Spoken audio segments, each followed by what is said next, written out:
ดีค่ะเพื่อนๆที่น่ารักของช่องมัตเตอร์คัพฝีมือแม่ทุกท่านนะคะผู้ขอฝากช่องด้วยนะคะ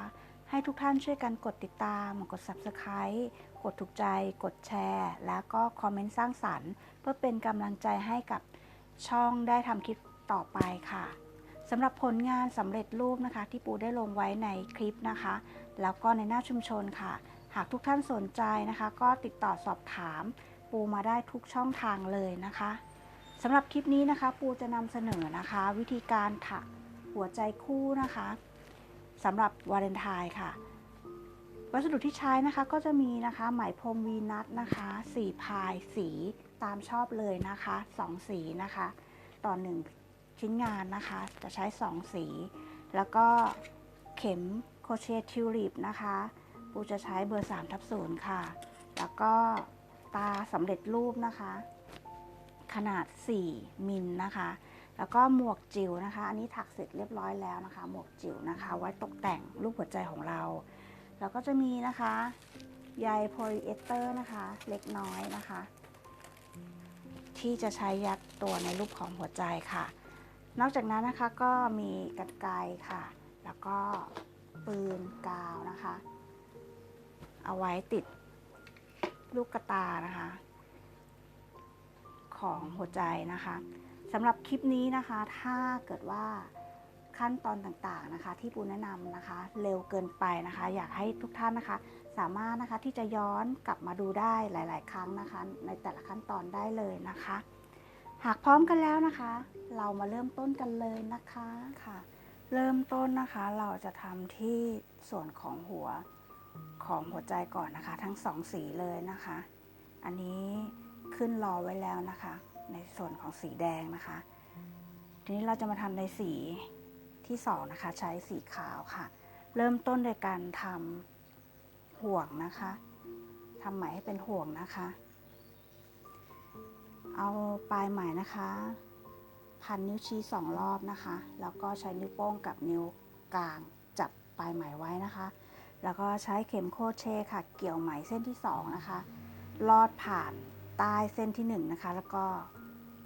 ม้วนเข็มขึ้นมานะคะแล้วก็ไปที่หลังนิ้วชี้นะคะเกี่ยวไหมเส้นแรกนะคะใต้ไหมเส้นแรกนะคะแล้วก็ลอดผ่านห่วงนะคะแบบนี้นะคะก็ปลดออกจากนิ้วนะคะเราก็จะได้ห่วงแล้วนะคะเพื่อที่เราจะไว้ใช้รูดนะคะรูดที่เราได้ขึ้นไว้นะคะจากนั้นนะคะเราทำ 10x ลงไปในห่วงเลยค่ะ1 2 3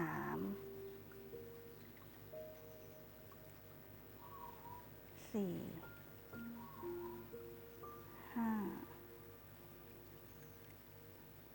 6 7 8 9 10พอได้ 10x แล้วนะคะทีนี้เราก็ดึงปลายไหมนะคะลูดเลยค่ะให้แน่นนะคะ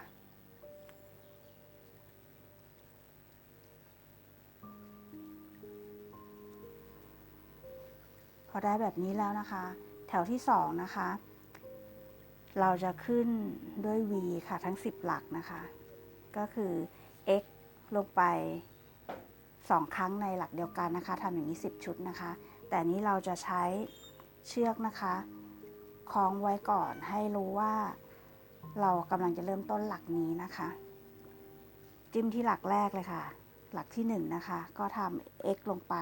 2 ครั้งในหลักเดียวกันนะคะอันนี้เราได้1 หลักแล้วนะคะเราทำแบบนี้ค่ะทำ v ไป10 หลักนะคะได้1 หลักแล้วค่ะ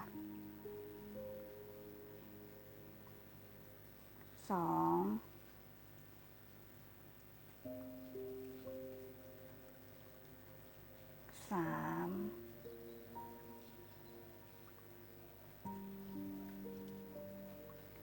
4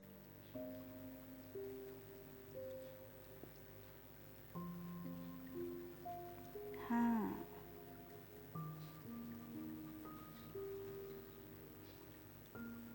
6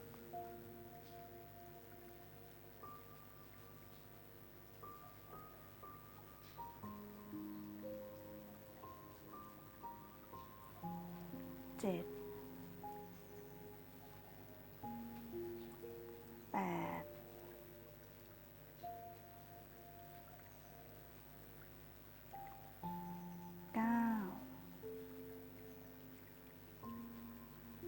10ในแถวที่2นี้นะคะเราจะได้20หลักนะคะทีนี้เราจะขึ้นแถวที่3ค่ะ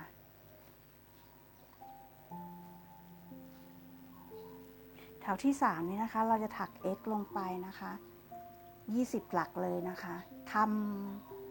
ำเหมือนกันนะคะแถวที่3 4 5 6ทำเหมือนกันนะคะคือ x ทั้ง20หลักนะคะจะได้4แถวนะคะในหลักแรกนี่นะคะให้เราลูดปลายห่วงนะคะให้แน่นก่อนให้แน่นเลยนะคะให้แน่นเลยแล้วก็เก็บ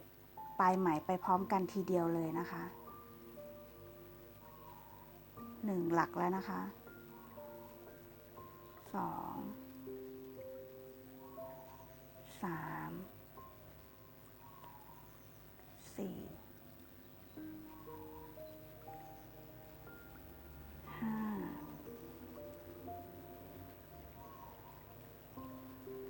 6 7 8 9 10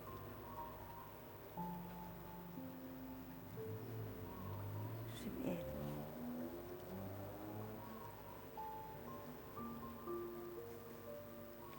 12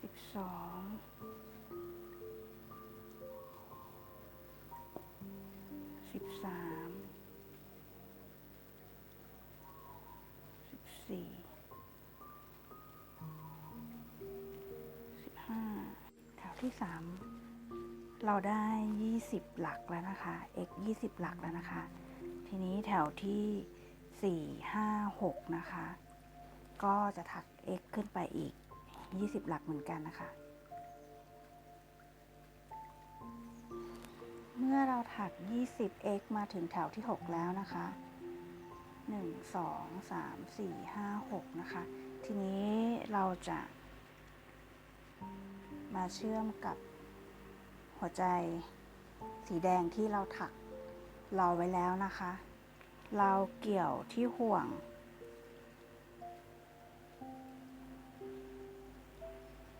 ของสีแดงค่ะลอดเข้ามาที่ห่วงของสีขาวนะคะทำ 20x เริ่มหลักแรกนะคะคือหลักตรงนี้เลยนะคะนี่คือหลักแรกนะคะ 20x ค่ะ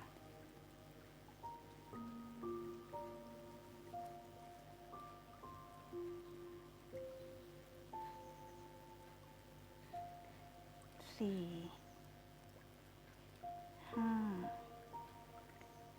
6 7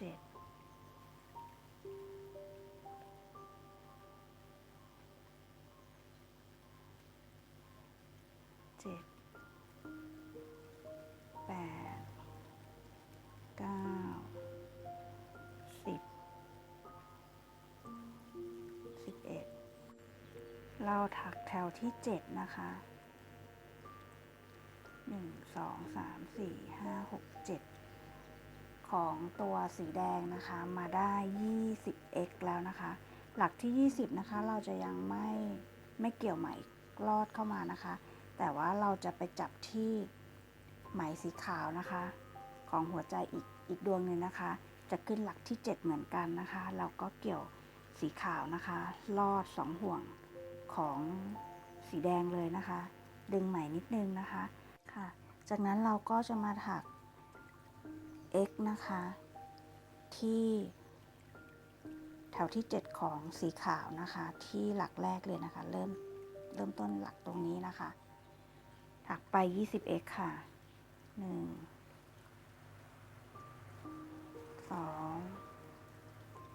3 4 5 6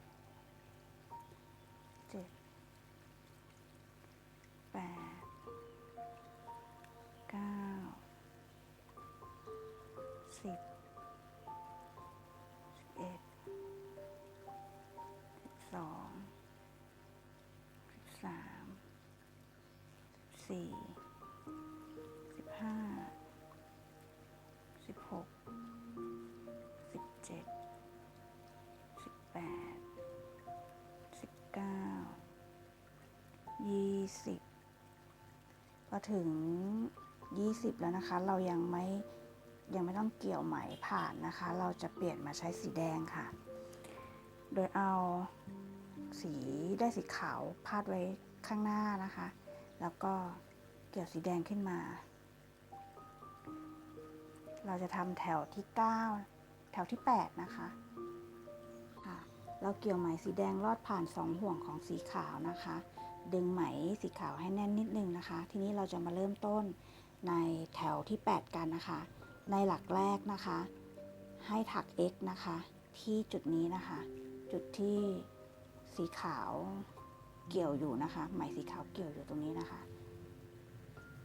ถักไป 1x นะคะแล้วก็ 2x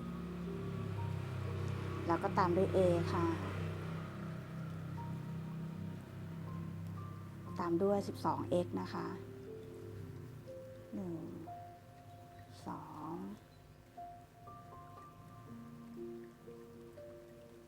3 4 5 6 7 8 9 10 11 12x แล้วนะคะเราต่อด้วย a ค่ะ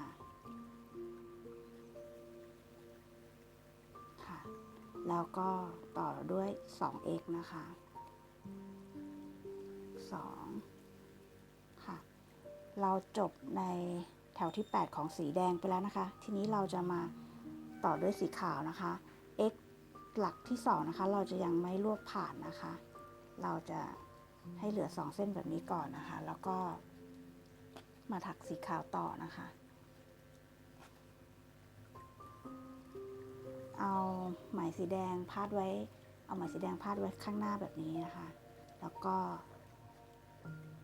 เกี่ยวสีขาวขึ้นมาค่ะเราจะทำแถวที่8ของสีขาวต่อนะคะ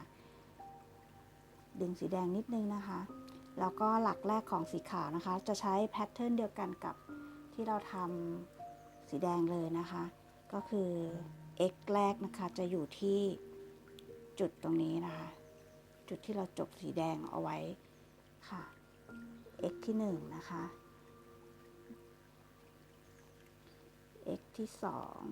2แล้วก็ a ค่ะ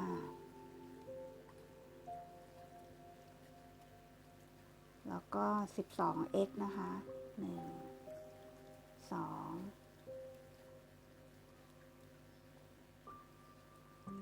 3 4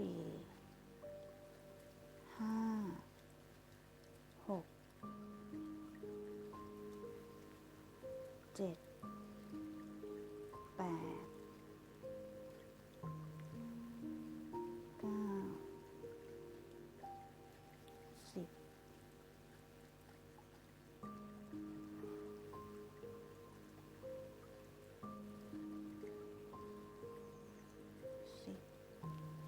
11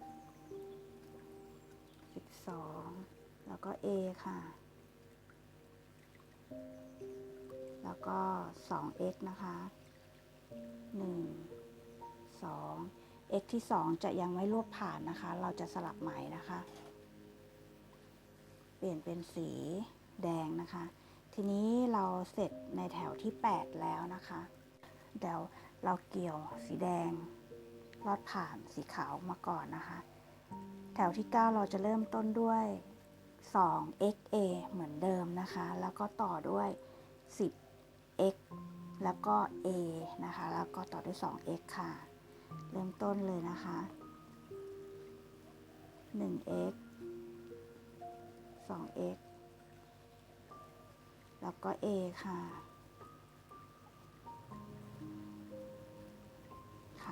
ต่อด้วย 10x นะคะ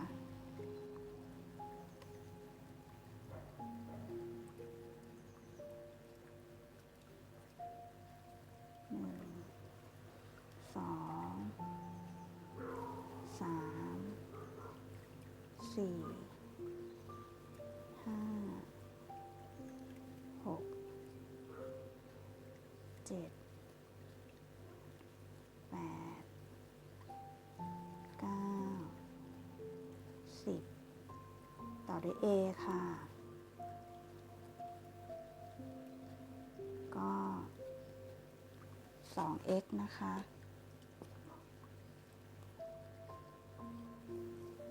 x ที่ 2เราเกี่ยวไว้เฉยๆนะคะยังไม่ต้องลอดผ่านค่ะทีนี้เราก็จะมาทำสีขาวนะคะเหมือนกันเลยนะคะเอา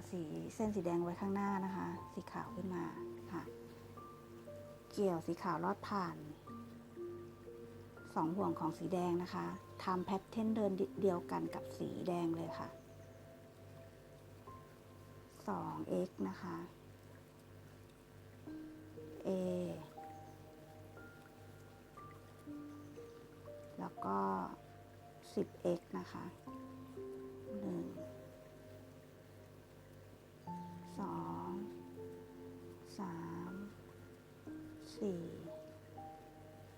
5 6 7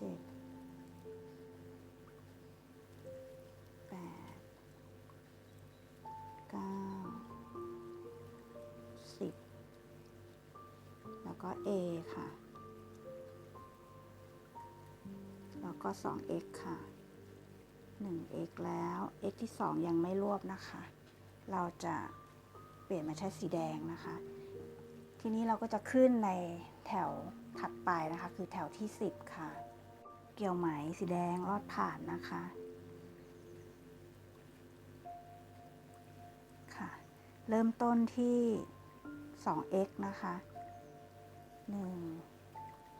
2ก็ a ค่ะในแถวที่10นี้นะคะเราจะใช้ 8x นะคะ1 2 3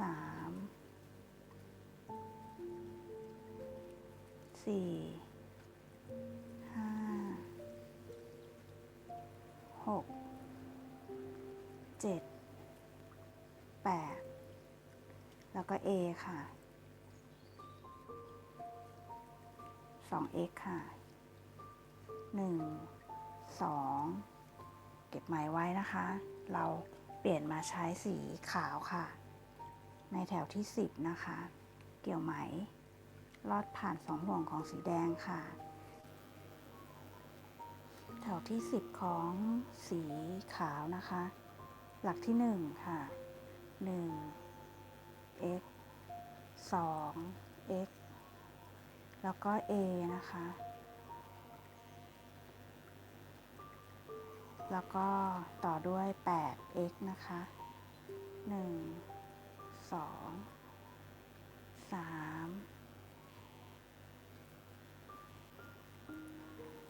4 5 6 7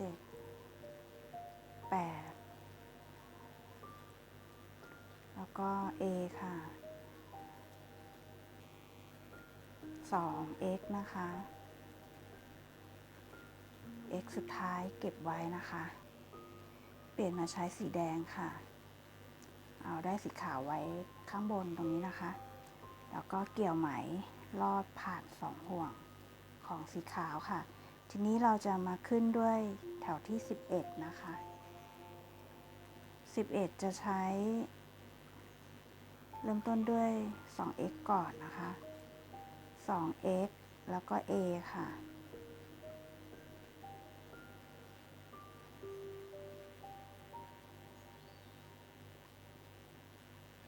ตามด้วย 6x นะคะ1 2 3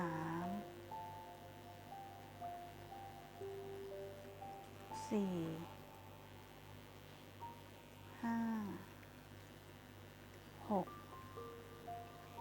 ก็ A ค่ะ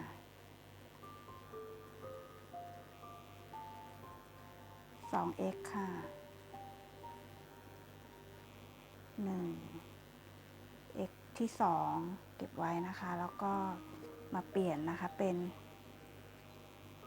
สีขาวค่ะของแถวที่11นะคะเกี่ยวไม้สีขาวค่ะลอดผ่าน2ห่วงของสีแดงสุดท้ายนะคะขึ้นด้วย 2x นะคะแพทเทิร์นเดียวกันกับสีแดงเลยค่ะแล้วก็ A ค่ะตามด้วย 6x นะคะ1 2 3 4 5 6 A ค่ะแล้วก็ x ค่ะ2ครั้งนะคะแต่ว่า x ที่2ยังไม่รวบนะคะเราเกี่ยวไหมสีแดงนะคะลอดผ่านไหมสีขาว2ห่วงนะคะเราจะขึ้นแถวที่12นะคะ 2x ค่ะเริ่มต้นนะคะ1 2แล้วก็ A ค่ะ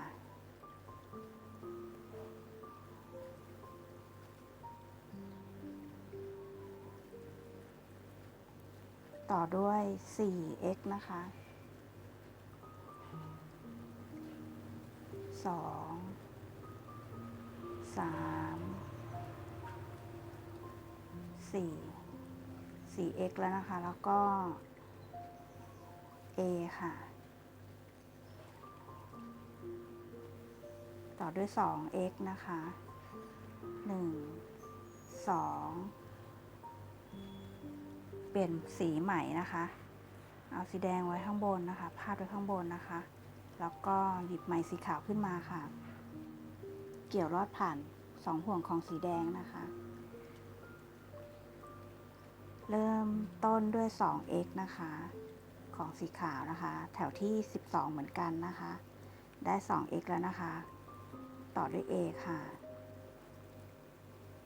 A แล้วก็มาเป็น 4x นะคะ1 2 3 4ค่ะตามด้วย A ค่ะ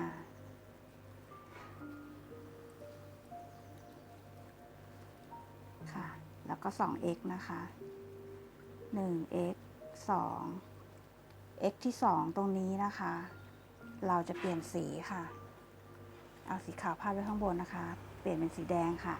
ลอดผ่านรอไว้ก่อนนะคะตรงนี้นะคะเดี๋ยวเราจะมายัดใยโพลีเอสเตอร์กันนะคะ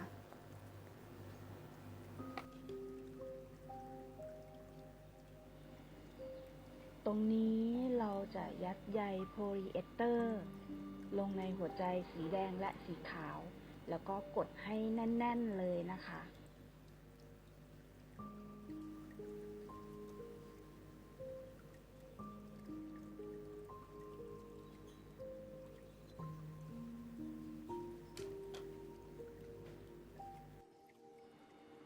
พอเรายัดใย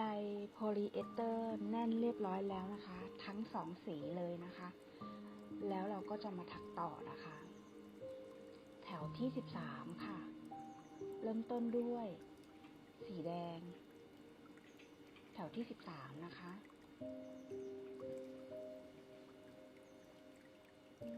2x นะคะ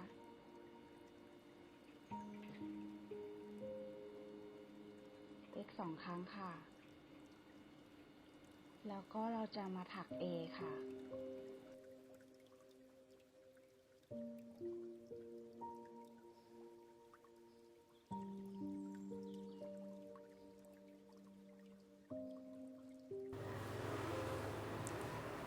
ทำ 2x นะคะ1 2ต่อด้วย A ค่ะ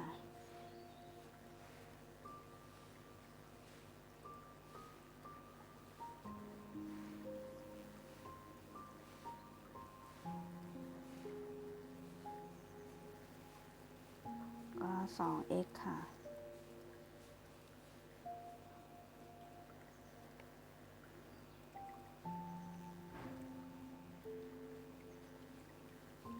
เปลี่ยนสีนะคะ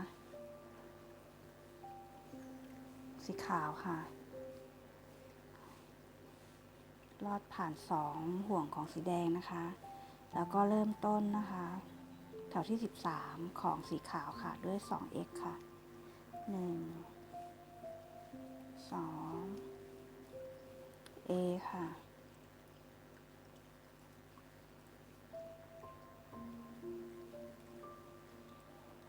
2x ค่ะ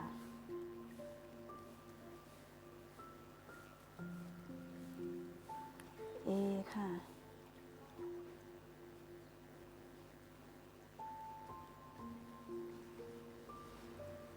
2x ค่ะแถวที่14นะคะเปลี่ยนสีใหม่นะคะเกี่ยวสีแดงลอดผ่าน2ห่วงของสีขาวนะคะแถวที่14เริ่มที่ 2x เหมือนเดิมนะคะ1 2ต่อด้วย A ค่ะ1 2แล้วก็ 2x ค่ะ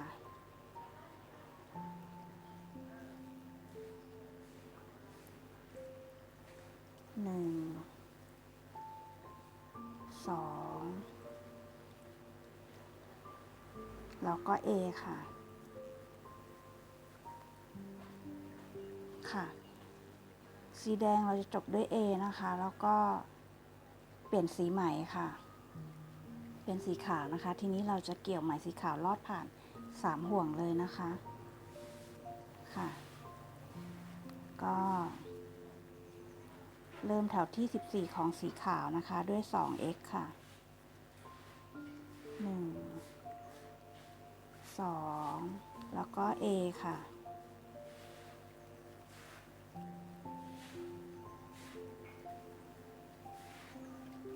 2x ค่ะ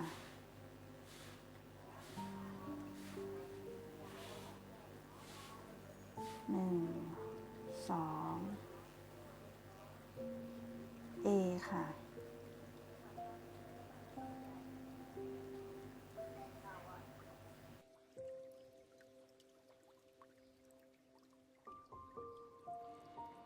แถวที่15นะคะเราจะเริ่มต้นด้วยสีแดงก่อนนะคะ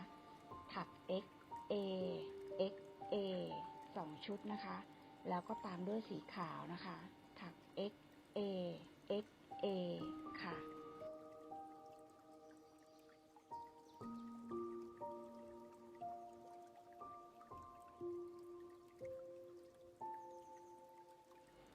แถวที่16นะคะ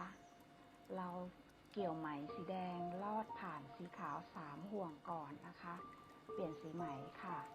แล้วก็เริ่มต้นแถวที่16นะคะด้วย 2A ค่ะ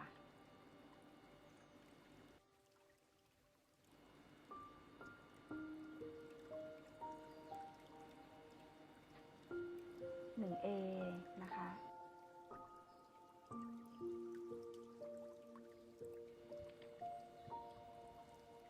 A ที่2นี้นะคะเราจะยังไม่เกี่ยวไหมลอดผ่านนะคะเราจะเปลี่ยนสีใหม่เป็นสีขาวค่ะลอดผ่าน3ห่วงสีแดงเลยนะคะจากนั้นนะคะเราจะถัก 2A ที่สีขาวค่ะ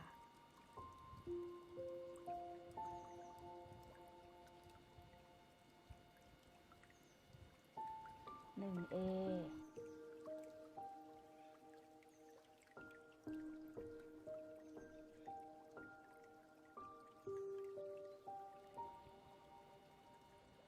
A ที่2นี้เราเกี่ยวไหมสีขาวลอด3ห่วงแล้วก็ถัก C จบงานเลยนะคะและตัดไหมเลยค่ะเสร็จแล้วนะคะเราจะใช้เข็ เชต์มือลึกกว่านี้สักนิดนึงนะคะไปเกี่ยวเลโกเลเกเตอร์นะคะที่อยู่ข้างบนนะคะให้ลงมาที่มุมของหัวใจนะคะด้านล่างให้มันกระจายลงมานะคะ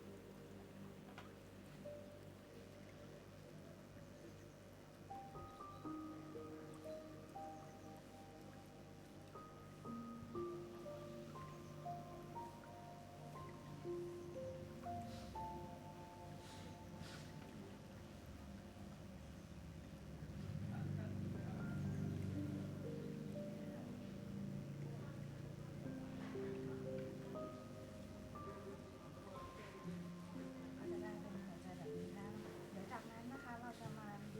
ถักองค์ประกอบอื่นๆกันนะคะ อันนี้นะคะก็จะเป็นแขนนะคะทั้งสองข้างนะคะตัวอย่างนะคะแขนทั้งสองข้าง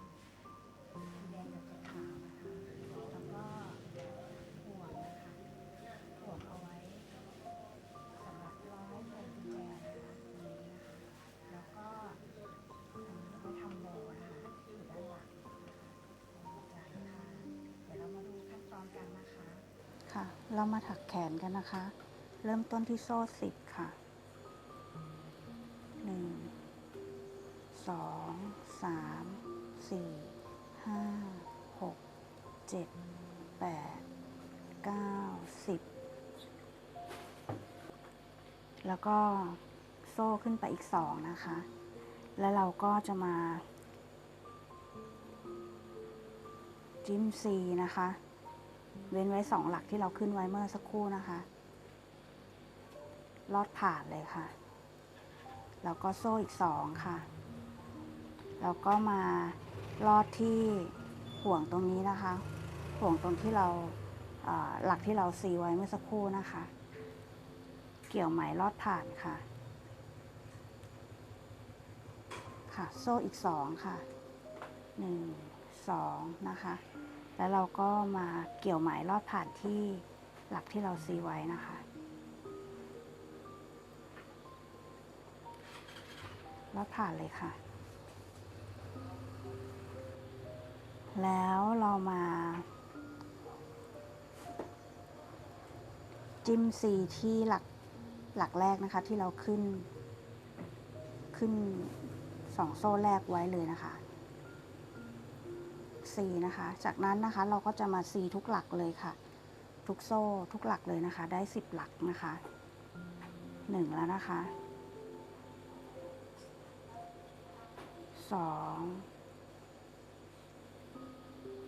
3 4 5 6 7 8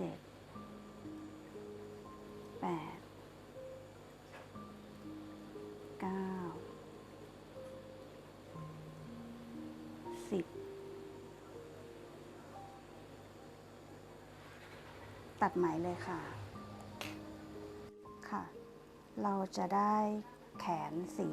แดงแล้วก็สีขาวนะคะทำ2ชิ้นนะคะจากนั้นนะคะเราจะมาทำสายคล้องนะคะห่วงตรงนี้นะคะสำหรับคล้องพวงกุญแจนะคะเราใช้ไหม2สีนะคะผูกติดกันเลยค่ะ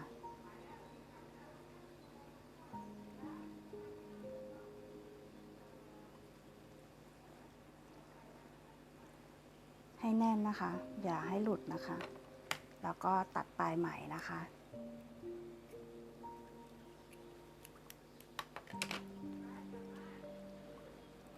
จากนั้นนะคะใช้นิ้วชี้นะคะจับไหมสีแดงไว้อยู่ด้านบนนะคะแล้วก็ใช้เข็มนะคะเริ่มต้นโซ่เลยค่ะขึ้นมาเป็นหลักแรกนะคะ เสร็จแล้วเราจะใช้ไหมด้านล่างคือไหมสีขาวนะคะพันด้านหน้าเข็มนะคะแล้วก็เอาเข็มไปเกี่ยวกับไหมสีแดงลอด2 ห่วงตรงนี้นะคะเอาไหมสีขาวพันหน้าโครเชต์นะคะหน้าเข็มนะคะแล้วก็เอาเข็มไปเกี่ยวไหมสีแดงนะคะลอดผ่าน2 ห่วงค่ะเอาไหมสีขาวพันหน้าเข็มนะคะแล้วก็เอาโครเชต์เกี่ยวไหมสีแดงนะคะลอดผ่าน2 ห่วงค่ะเราจะทำอย่างนี้ไปนะคะ15 หลักนะคะตรงนี้เราได้เราได้3แล้วนะคะต่อไปก็คือ4นะคะ5 6 7 8 9 10 11 12 13 14 15นะคะความยาวตรงนี้จะประมาณ 4-5 เซนนะคะพอได้15แล้วนะคะเราก็จบเลยค่ะโดยใช้เข็มโครเชต์เกี่ยวทั้ง2 สีลอดห่วงเลยนะคะแล้วก็ตัดไหมเลยค่ะ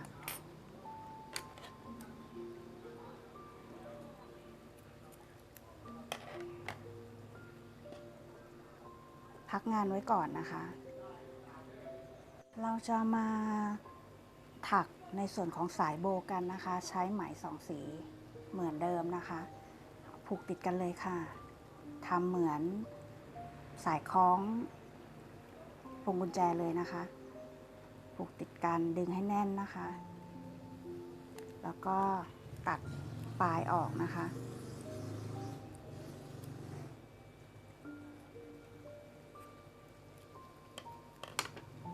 ค่ะจากนั้นนะคะเรา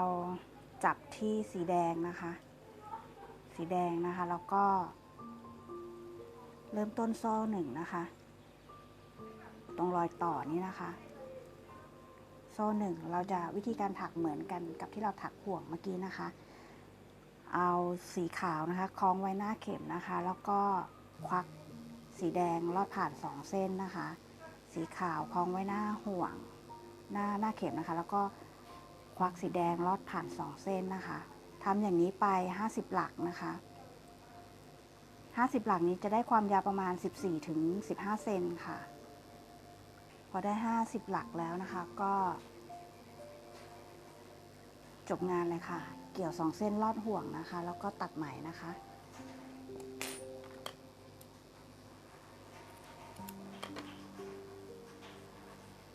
พักงานไว้ก่อนนะคะทีนี้เราจะมาเย็บมือติดกันนะคะจะเป็นลักษณะแบบนี้นะคะสีแดงจะวางไว้จะอ้อมผ่านมาอย่างนี้นะคะเกี่ยวคล้องกันเป็นแบบนี้นะคะลักษณะแบบนี้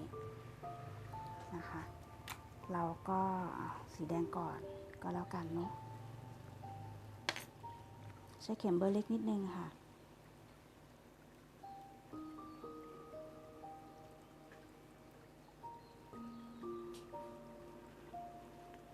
ควักเกี่ยวปลายไหมของสีแดงขึ้นมา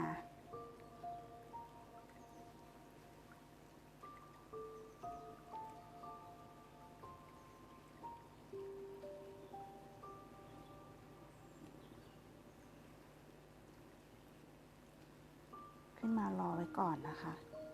แล้วก็ไหมของแขนสีขาวนะคะเดี๋ยวเราก็จะเกี่ยวด้านล่างขึ้นมารอไว้ก่อนเหมือนกันค่ะ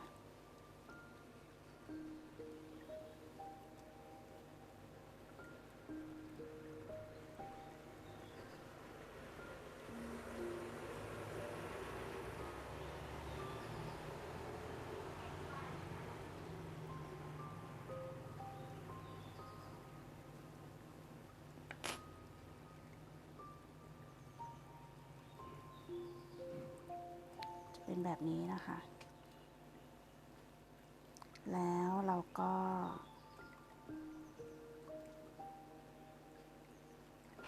จะเกี่ยวสีขาวอีกเส้นหนึ่งนะคะมาที่ทางฝั่งของสีแดงค่ะ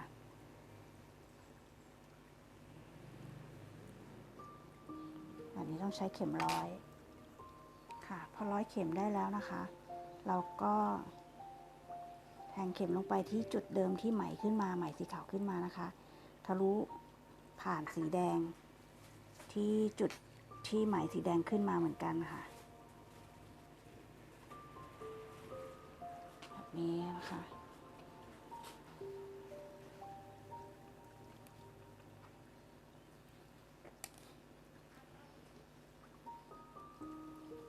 แล้วก็สีแดงก็ทำเหมือนกันค่ะเอาเข็มร้อยเส้นที่เหลือนะคะเส้นที่เหลือตรงนี้นะคะ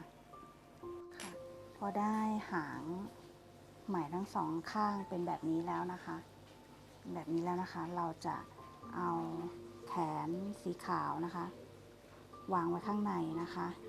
สีแดงวางไว้ข้างนอกพาดกันแบบนี้นะคะแล้วก็เอาแขนสีขาวเนี่ยค่ะมาเกยที่ไหล่สีแดงนิดนึงนะคะเสร็จแล้วเอาเข็ม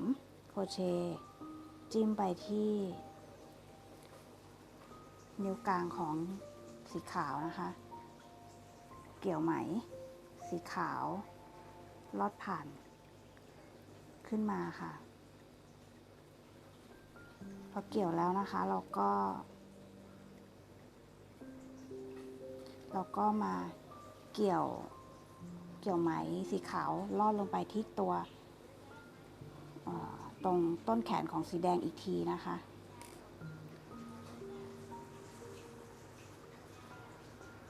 ลอดผ่านขึ้นมาแบบนี้ค่ะ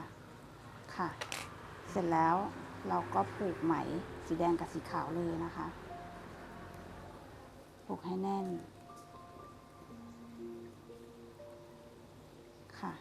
เสร็จแล้วเราใช้โครเชต์นะคะเกี่ยวไหมสีแดงกับสีขาวที่เราผูกกันไว้เมื่อสักครู่นะคะให้จมลงไปในตัวหัวใจเลยนะคะเกี่ยวให้จมลงไปเลยค่ะ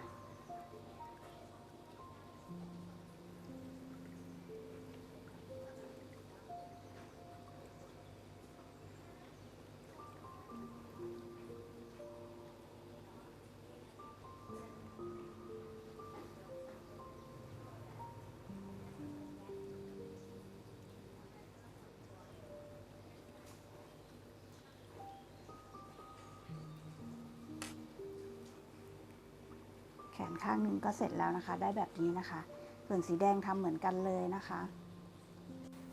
เราได้แขนแล้วทีนี้เดี๋ยวเราจะมาทำตรงห่วงสายคล้องด้านบนนะคะของหัวใจตรงนี้นะคะแล้วก็เส้นที่เราถักไว้15หลักนะคะเราเอาเข็มนะคะจิ้มไปที่หลักแรกเลยค่ะแล้วก็หยิบไหมมา1เส้นนะคะหยิบปลายไหมมา1เส้นค่ะเกี่ยวไหมลอดผ่านมานะคะ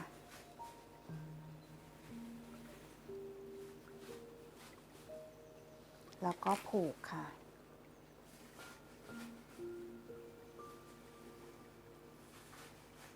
ผูกเป็นเงื่อนไว้นะคะ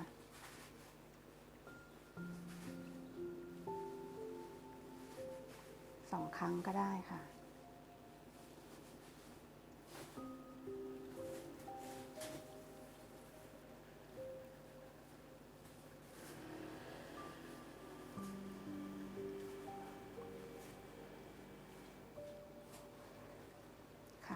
เสร็จแล้วเราจะมา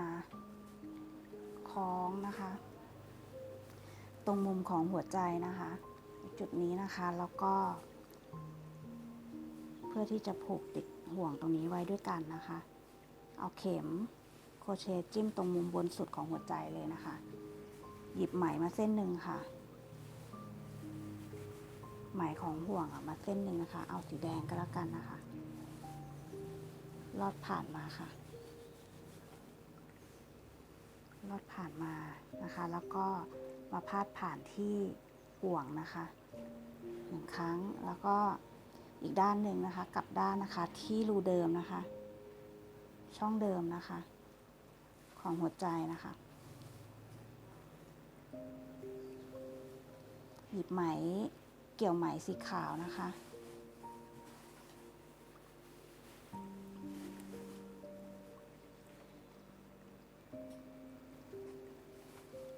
ล อดผ่านห่วงลอดผ่านตรงหัวใจก่อนนะคะตรงมุมหัวใจก่อนนะคะแล้วก็เอาไหมมาลอดผ่านในห่วงอีกทีค่ะจะเป็นแบบนี้นะคะเป็นแบบนี้ทั้งสองข้างนะคะแล้วเราก็ดึงปลายไหมให้แน่นนะคะดึงปลายไหมให้แน่นค่ะแล้วก็ยังอยู่ที่ด้านหลังนะคะเอาเข็มโคเจจิ้มไปที่มุมของหัวใจเดิมนะคะที่เราลอดเส้นไหมไว้นะคะเกี่ยวสีขาวลอดผ่านอีกครั้งค่ะ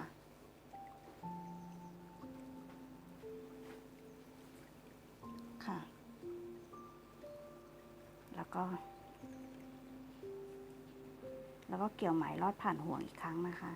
ทำอย่างนี้สัก2 ครั้งนะคะสีแดงก็เหมือนกันค่ะเพื่อที่จะได้แน่นยิ่งขึ้นนะคะค่ะแล้วก็สีแดงมาลอดผ่านห่วงนะคะห่วงคล้องนะคะค่ะแล้วก็ดึงไหม2 ข้างให้แน่นนะคะจากนั้นนะคะยังอยู่ที่ด้านหลังของหัวใจนะคะจิ้มไปที่มุมเดิมนะคะช่องเดิมเลยนะคะที่เราลอดห่วงลอดเส้นไหมไว้นะคะเกี่ยวไหมสีขาวขึ้นมาลอดผ่านอีกครั้งค่ะค่ะทีนี้นะคะเราผูกปมเลยค่ะเอาสีแดงเชือกสีแดงกับสีขาวนะคะผูกเลยให้เป็นปมให้แน่นเลยนะคะจะได้ไม่มองเห็นปมนะคะค่ะจากนั้นนะคะเราใช้เข็มโครเชต์ค่ะ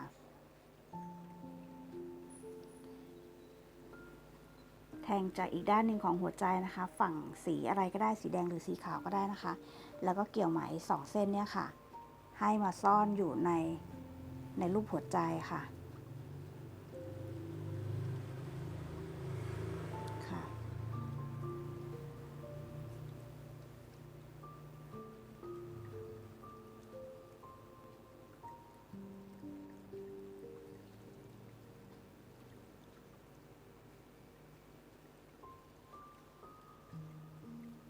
ค่ะ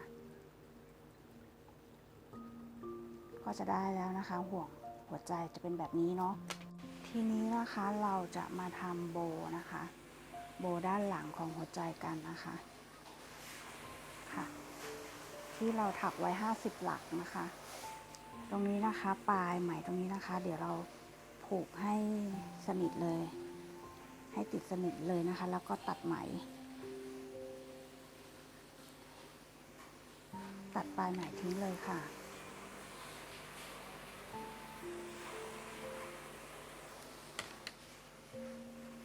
จากนั้นนะคะพลิกงานไปด้านหลังรูปหัวใจนะคะเรากะให้โบอยู่ประมาณตรงนี้กึ่งกลางนะคะเราใช้เข็มโครเชต์นะคะเกี่ยว1 หลักตรงกลางนะคะเป็นแบบนี้นะคะแล้วก็ใช้เศษไหมนะคะตัดมานิดนึงนะคะเอาสีแดงนะคะเกี่ยวลอดมาค่ะ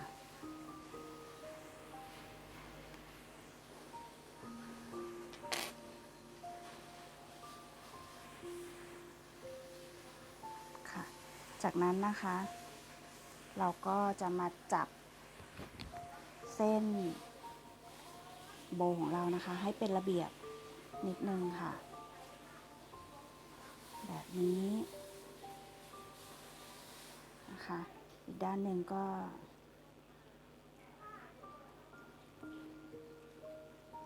ประมาณนี้นะคะลักษณะแบบนี้เลยนะคะจัดซ้ายขวาให้เท่ากัน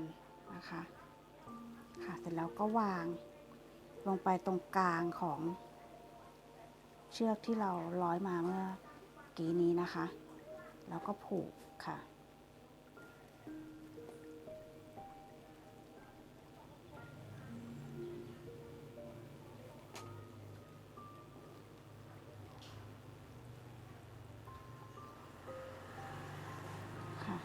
ถ้ายังไม่สวยนะคะก็จัดรูปโบให้สวยก่อนก็ได้นะคะค่อยผูกให้แน่นนะคะ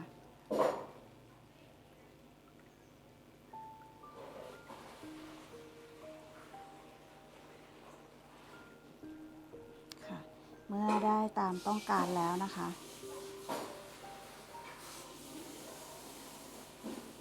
ก็ผูกเลยค่ะให้แน่นแล้วก็ใช้เข็มเกี่ยวนะคะ ที่หลักเดิมที่เราขึ้นเส้นไหมไว้นะคะลอดผ่านกลับมานะคะ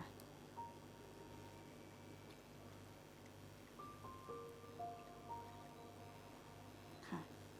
สลับกันทั้งบนและล่างนะคะ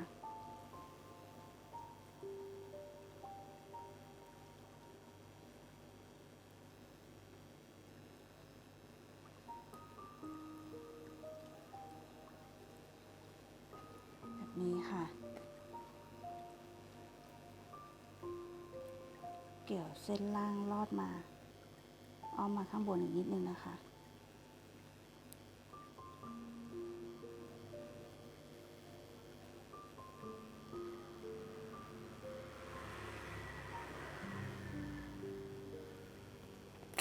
ค่ะแล้วก็ผูกค่ะตรงด้านหลังนะคะเมื่อเราผูกเรียบร้อยแล้วนะคะ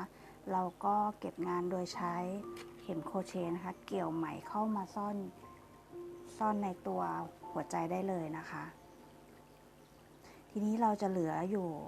ก็คือปลายตรงหัวใจตรงนี้นะคะเดี๋ยวเราจะมาเก็บงานกันค่ะเราใช้เข็มเบอร์เล็กนะคะโครเชต์เบอร์เล็กนะคะลอดที่ห่วงสีขาวนะคะเราจะเก็บปลายสีขาวก่อน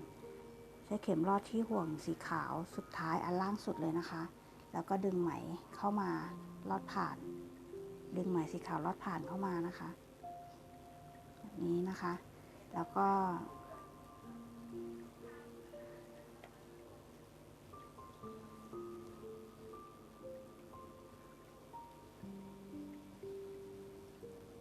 ดึงไหมที่ห่วงข้างบนอีกอันหนึ่งนะคะแบบนี้ค่ะแล้วก็ย้อนกลับนะคะ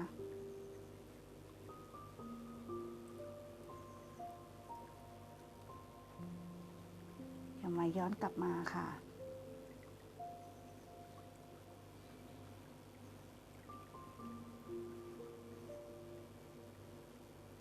จากนั้นซ่อนปลายไหมนะคะในการที่เอาเข็มโครเชต์นะคะมาดึงมาทะลุตรงปลายของรูปหัวใจสีขาวนะคะแล้วก็เกี่ยวไหมสีขาวนะคะลอดผ่านเข้ามาในตัวหัวใจค่ะแล้วก็ซ่อนไหมไว้ในนี้เลยนะคะ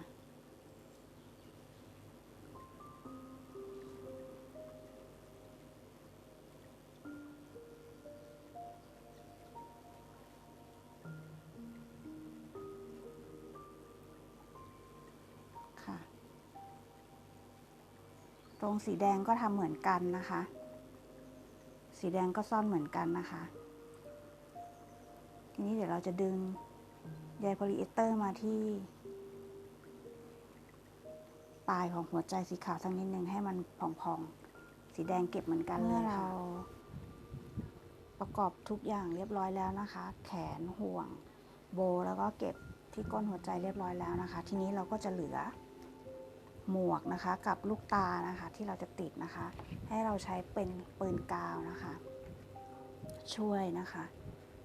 เราจะวางหมวกแบบนี้นะคะลักษณะแบบเฉียงๆสักนิดนึงนะคะแบบนี้นะคะเฉียงสักนิดนึงแบบนี้นะคะแล้วก็อัดปืนกาวอัดกาวลงไปเลยค่ะ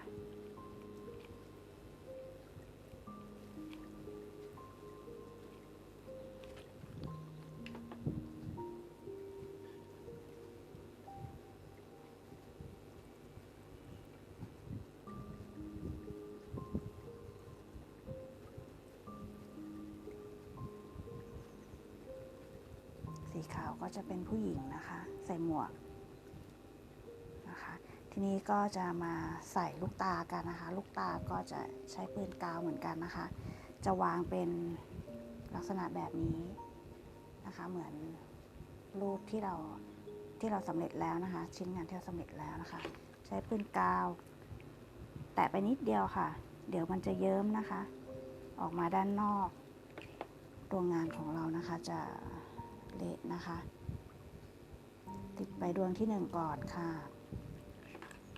แล้วก็ดวงที่2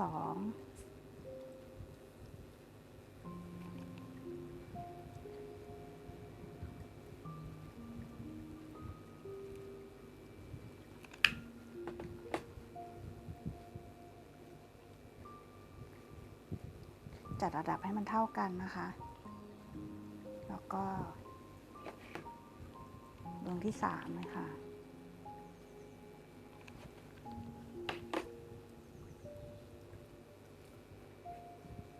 ระวังกาวเยิ้มนะคะ4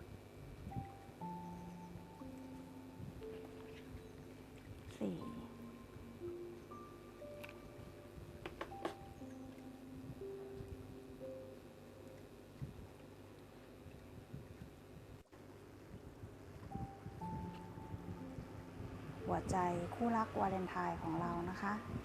ก็ทำได้สีตามใจชอบเลยนะคะด้านหลังนะคะจะเป็นโบว์สวยๆตรงนี้นะคะแล้วก็ตรงนี้เราก็หาพวงกุญแจนะคะมาใส่นะคะห้อยไว้นะคะเป็นพวงกุญแจได้นะคะถักพวงกุญแจหัวใจคู่รักเสร็จแล้วนะคะคล้องสายพวงกุญแจเรียบร้อยมีกระดิ่งด้วยนะคะแบบนี้นะคะเราก็สามารถที่จะเอาสายพวงกุญแจที่เราทำเสร็จไว้นะคะมาร้อยเกี่ยวเพิ่มความสวยงามของชิ้นงานเราได้ด้วยนะคะเกี่ยวแบบนี้นะคะค่ะได้แล้วเก๋ไก่ค่ะพวงกุญแจของเราน่ารักไหมคะค่ะท้ายคลิปนี้นะคะขอขอบคุณเพื่อนๆทุกท่านนะคะที่ติดตามนะคะคลิปของเราตั้งแต่ต้นจนจบเลยนะคะขอฝากช่องฝากคลิปไว้ด้วยนะคะขอบคุณและสวัสดีทุกท่านค่ะ